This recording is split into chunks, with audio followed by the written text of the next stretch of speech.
Welcome to Layer the Alchemist, where we discuss all things heavy metal and hard rock.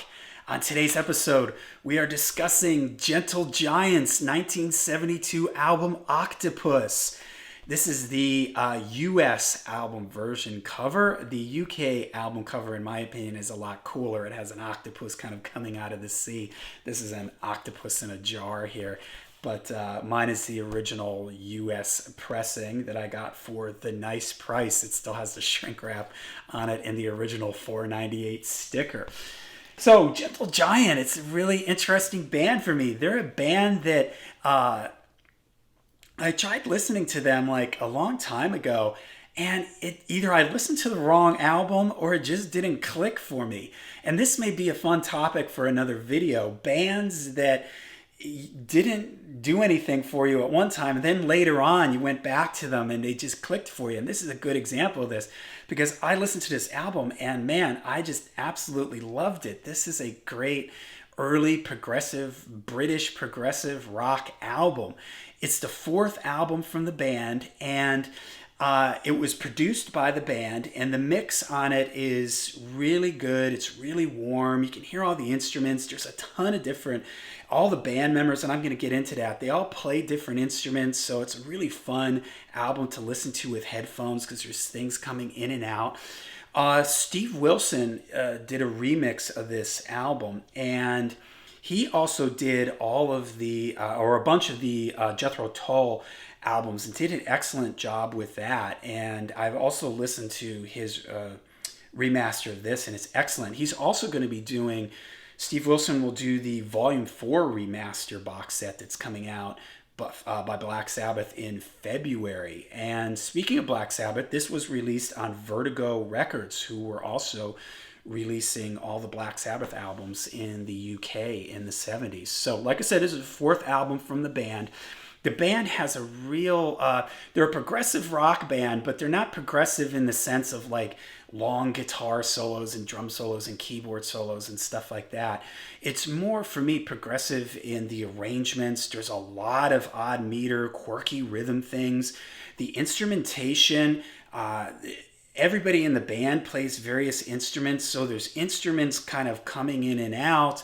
It's also progressive for me in the vocals. The melody lines, the harmonies are really unique in the way they just sort of combine all the vocals. Everybody basically sings in the band.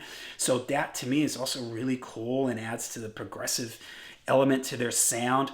The vocals for me have a real, and the band in general has a real British sound. It also has a medieval Renaissance feel to a lot of the songs, and I think some of that's the instrumentation and the rhythms that they use. The vocals from the lead vocals from Derek Schulman are. He also plays alto sax too. Like I said, everybody sort of plays different instruments on here. His vocals remind me a lot of Peter Gabriel era Genesis. They're very relaxed, but he has a big range and he'll jump around a lot in his melodies. Just really, really interesting. You also have Phil Schulman on trumpet and sax, Ray Schulman on bass and violin, Kerry Menier on piano, organ, vibraphone, Moogs, all kinds of different like synthesizer things, and cello, and Gary Green on guitar.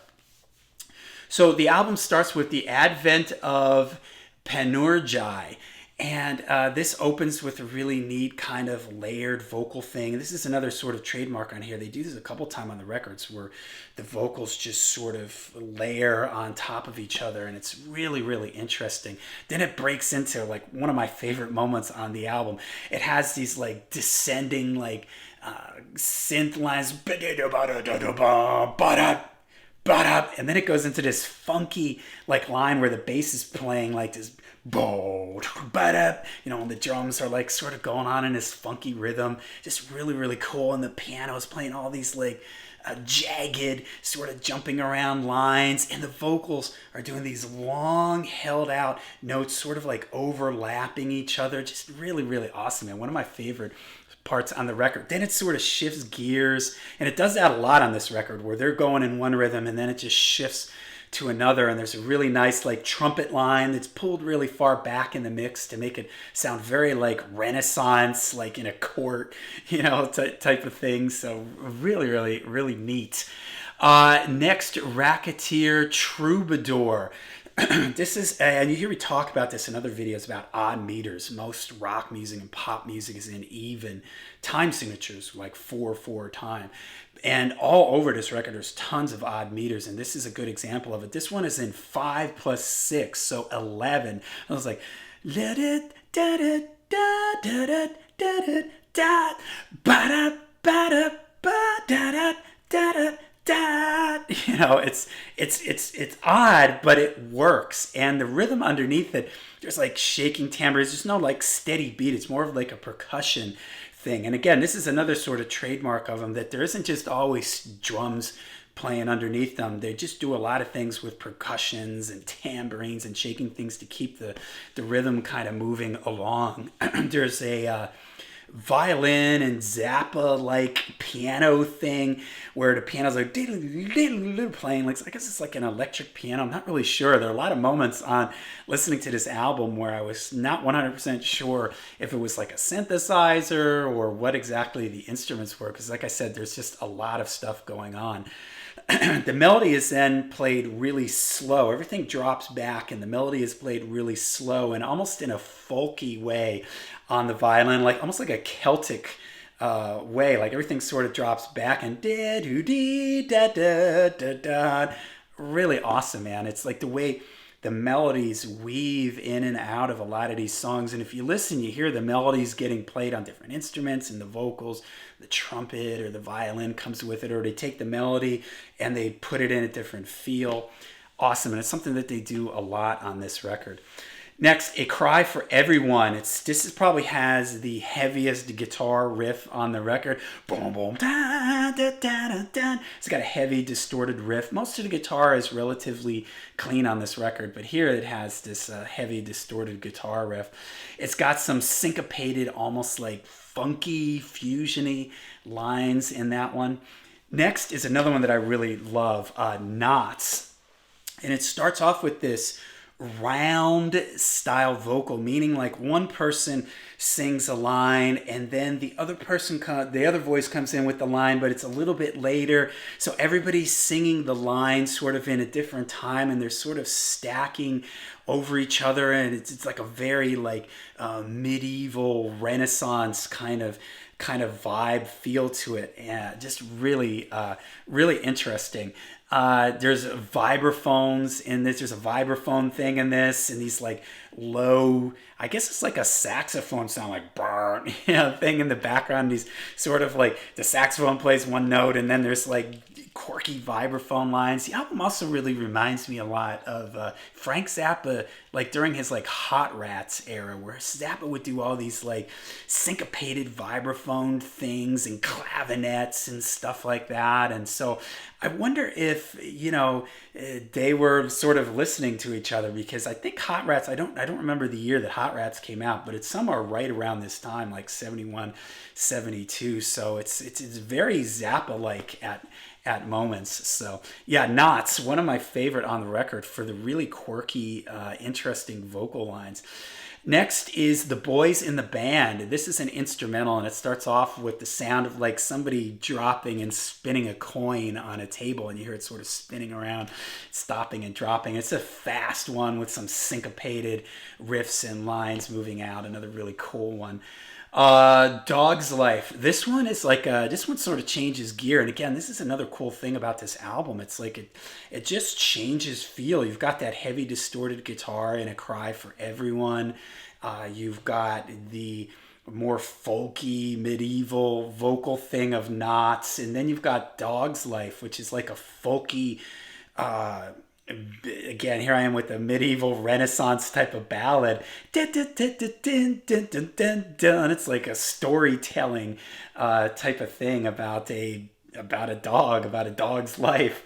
There's acoustic guitar and strings, and again, there's like something in it that sounds like a crumb horn. If you know what a crumb horn is, it's a Renaissance instrument. It's like this like sound. And there's, I don't know if it's a synth, or I'm assuming that it's a synth that's sort of imitating those sounds, but it sort of jumps in and out of these sounds with the acoustic guitar and just the vocal and this sort of sing-songy type of melody. Next is Think of Me, which starts off with, it's a kind of a mellow, jazzy one with just some clean acoustic piano. Then it's either a trombone or maybe a French horn solo in this that's really nice. And it has these really nice, light, bouncy sections to it. Again, this is sort of this pastoral, British, English countryside feel. Dog's Life really evokes that for me, really kind of storytelling vibe to it. And then last is River. This is another one that has a funky, slow groove to it, kind of going back, reminds me of the first song, The Advent of Panurgi. And they kind of go into something similar to that here, like a funky groove. And it has a really neat guitar solo in it, and really the only guitar solo on the album. And there's some little moments here and there where he plays some lines, but this is really the only moment where the guitar sort of plays a solo, which is something else that I find really cool about this band. There really aren't like keyboard solos and drum solos like I mentioned earlier. It's really more the progressiveness is in the arrangements and the instrumentations and everything. So just a really awesome record that I just recently discovered. So I'm going to throw this out there to everybody out there. Any Gentle Giant fans out there, what should I listen to next? This is the only album I've been listening to. I've been listening to this like crazy for like the last like 6 weeks or so. So where should I go next? Somebody give me some advice down there in the comments. Let me know what you think of Gentle Giant. Let me know what you think of this particular album in the comments down below.